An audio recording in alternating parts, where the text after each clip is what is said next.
Saudara-saudari terkasih, kita sudah memasuki minggu Prapaskah yang kelima dengan tanda seluruh simbol kehadiran Tuhan, salib dan patung Bunda Maria,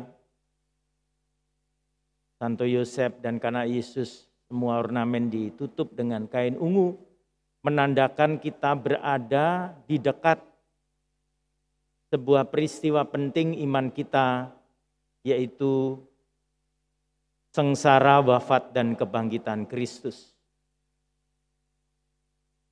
Saya ingin mengajak kita kepada dua hal ini. Yang pertama adalah mengenal Kristus secara penuh.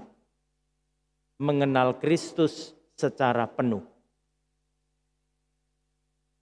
Bacaan yang kedua dari surat Rasul Paulus kepada umat di Filipi mengantar kita pada suatu permenungan penting, yaitu pengenalan akan Kristus oleh Paulus merubah seluruh hidupnya.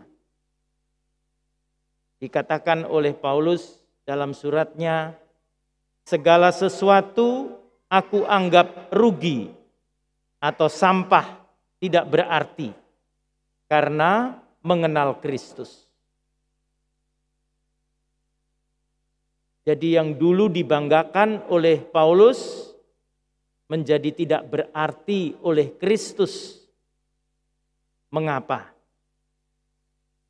Yang pertama adalah Kristus merupakan kebenaran sendiri yang membawa keselamatan.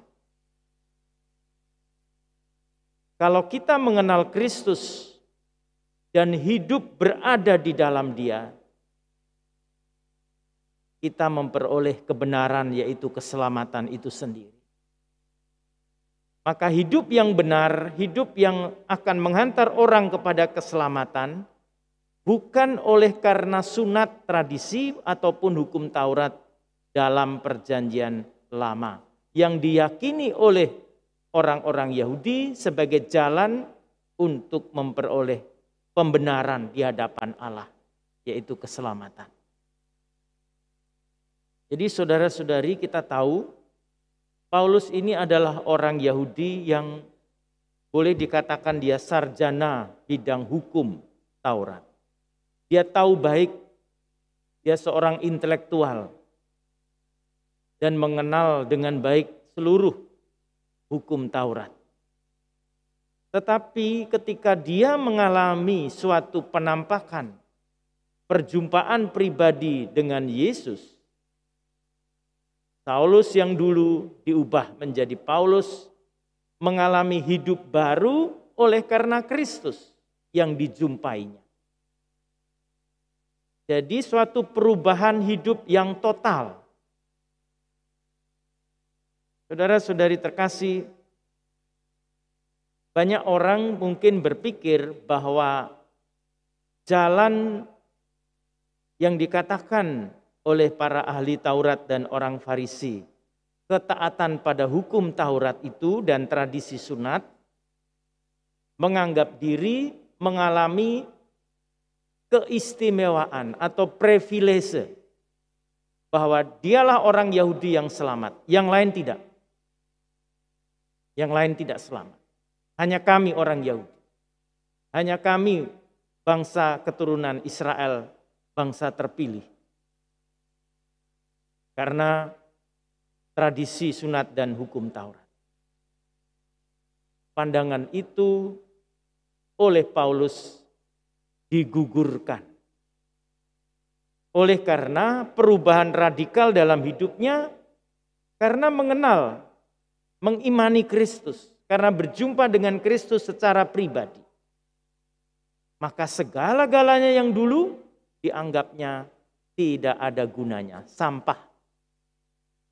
Aku memperoleh Kristus dan berada dalam Dia bukan karena kebenaranku, oleh karena mentaati hukum Taurat, melainkan kebenaran karena kepercayaan kepada Kristus. Yaitu kebenaran Allah yang berdasarkan kepercayaan. Ini saudara-saudari, termasuk anak-anak yang akan komuni pertama. Anak-anak mau menerima komuni pertama berarti mengakui kebenaran keselamatan. Hidupmu harus berdasarkan kepercayaan kepada Kristus. Maka pengenalanmu kepada Kristus yang nantinya menerima tubuh dan darah Kristus harus mengubah hidupmu sehingga hidupmu menjadi mirip dalam kehidupan perjalanan Kristus sendiri. Menjadi Kristus yang lain yang hadir di dunia ini. Saudara-saudari terkasih. Lalu apa yang harus dilakukan? Yang pertama adalah relasi dekat dengan Kristus. Relasi dekat dengan Kristus. Kalau kita tidak memiliki relasi dekat dengan Kristus, maka kita tidak kenal dengan baik Kristus itu sendiri. Tidak dengan baik. Kalau boleh ekstrim saya katakan, Anda rajin merayakan Ekaristi, Anda rajin membaca kitab suci, Anda pandai membaca kitab suci. Tetapi kalau Anda tidak memiliki relasi yang dekat dengan Kristus, maka semua yang diketahui sebagai pengetahuan tidak akan merubah sikap perilaku hidup kita. Ini. Oleh karena itu mestinya orang Katolik itu adalah orang yang diubah oleh Kristus karena dia jadi pusat. Karena relasinya yang dekat dengan dia. Karena berada di dalam Kristus itu sendiri. Seluruh hidupnya, pikiran, perasaan, perbuatan seperti Kristus. Nah itu anak-anak komuni pertama itu harus begitu dan diajari begitu oleh gurunya. Supaya nanti mereka menjadi Kristus-Kristus yang hidup di gereja kita. Saudara-saudari terkasih, kalau begitu selain relasi dekat apa? Relasi yang dekat dengan Kristus membutuhkan kerahiman Allah. Nah ini yang penting, kerahiman Allah. Tentu dengan pertobatan. Maka dalam Injil kita mendengarkan bagaimana kisah seorang perempuan yang berdosa itu akan dihukum, dirajam sesuai dengan tradisi dan hukum. Oleh kemurahan dan kerahiman Tuhan, tidak ada yang menghukum. Maka Yesus mengatakan, siapa di antara kita yang tidak berdosa, silahkan ia pertama melemparkan batu kepada perempuan atau wanita yang bersinah. Tidak ada. Setelah Yesus membungkuk dan menulis sesuatu, siapa ayo mau mencatat? Siapa yang mau melempari dia? Mulai dari yang tertua, sesepuh, sampai yang muda. Tidak ada. Sebetulnya tradisi melempar itu bukan mematikan, tidak. Melempar berarti nanti dihitung jumlahnya berapa batu yang dilempar, dia yang dijatuhi hukuman sesuai dengan jumlah batu yang dilempar. Tapi tidak ada. Karena apa? Karena orang takut. Siapa yang tidak berdosa? Orang-orang tua, ahli Taurat, orang Farisi, sampai yang muda, semua orang berdosa.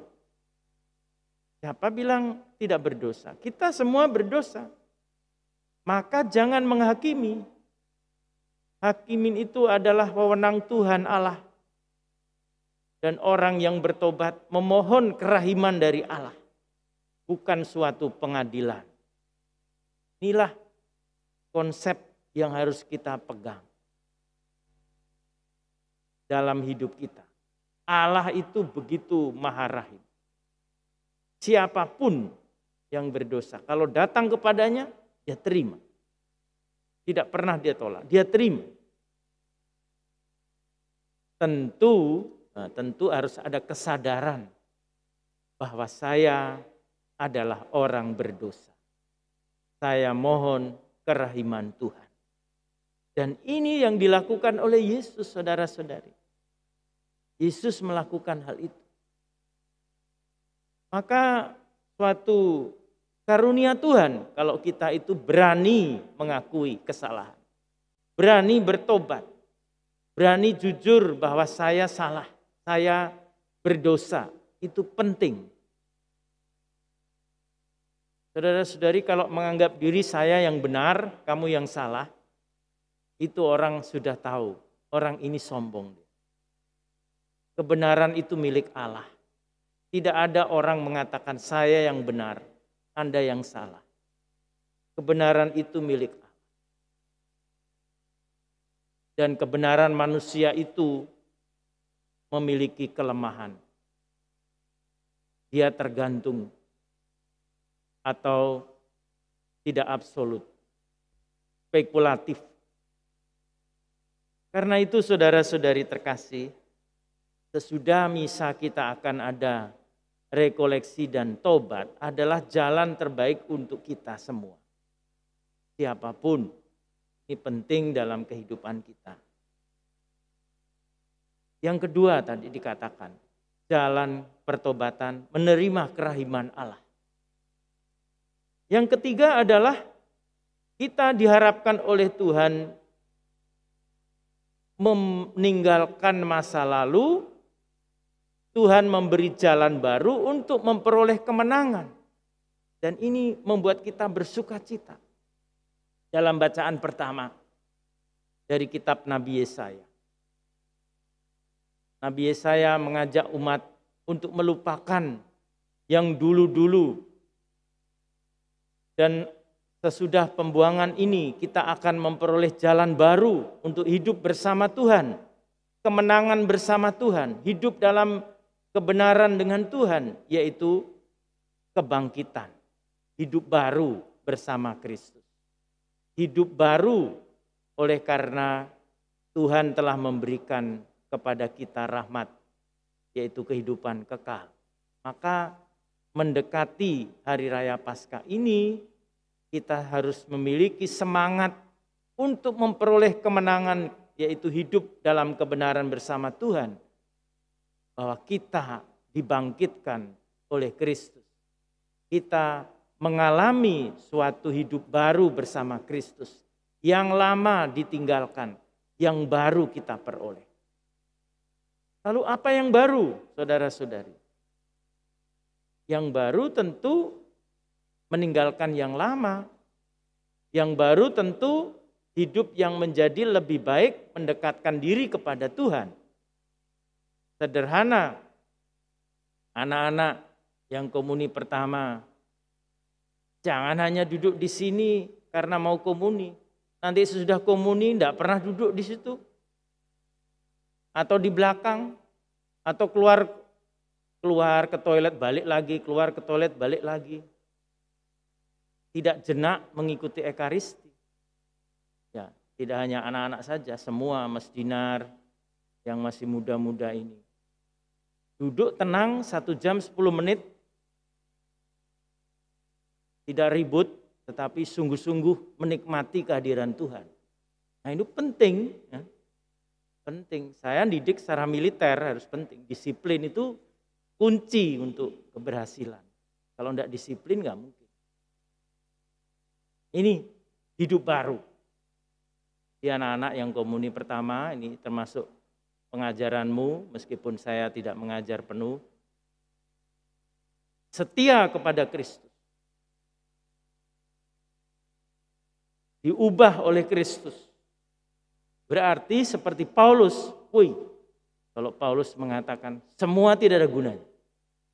Karena saya mengenal Kristus. Hidup baru dalam Kristus. Ini penting. Hidup baru. Jadi anak-anak sekalian, terutama anak komuni pertama, hidup baru oleh karena Kristus yang kamu kenal, mengubah hidupmu yang malas jadi rajin, ya, yang tidak pernah berdoa, rajin berdoa, yang tidak pernah melayani lebih baik ya, daripada yang dulu. Mencintai gereja sebagai rumah kedua kita, sehingga kita itu menjadi orang-orang Katolik yang taat, setia seperti apa yang dikatakan oleh Santo Paulus. Semua sampah oleh karena Kristus. Karena berada dalam Kristus, maka Paulus menjadi rasul dalam gereja. Kalau kita orang dewasa, bagaimana? Hidup baru. Hidup baru lebih semangat. Sebagai orang dewasa, lebih semangat. Lebih semangat hidupnya berarti percaya bahwa segala sesuatu yang kita alami di dunia ini harus melalui kesengsaraan, penderitaan seperti Kristus. Nah, itu sesuatu yang wajar. Jadi jangan lemah lunglai, jangan putus asa atau tidak mengandalkan Tuhan. Tetapi justru dalam tantangan dan kelemahanku saya bangkit hidup karena Kristus yang memberi semangat hidup. Karena kemenangan di depan kita. Karena kebangkitan Kristus dihadiahkan kepada kita. Maka menjadi orang Katolik adalah orang-orang yang menang, orang-orang yang dibenarkan oleh Kristus, orang-orang yang hidup baru setiap hari. Wajah baru, semangat baru, pikiran baru, cara kerja yang baru. Tuhan memberkati kita. Amin.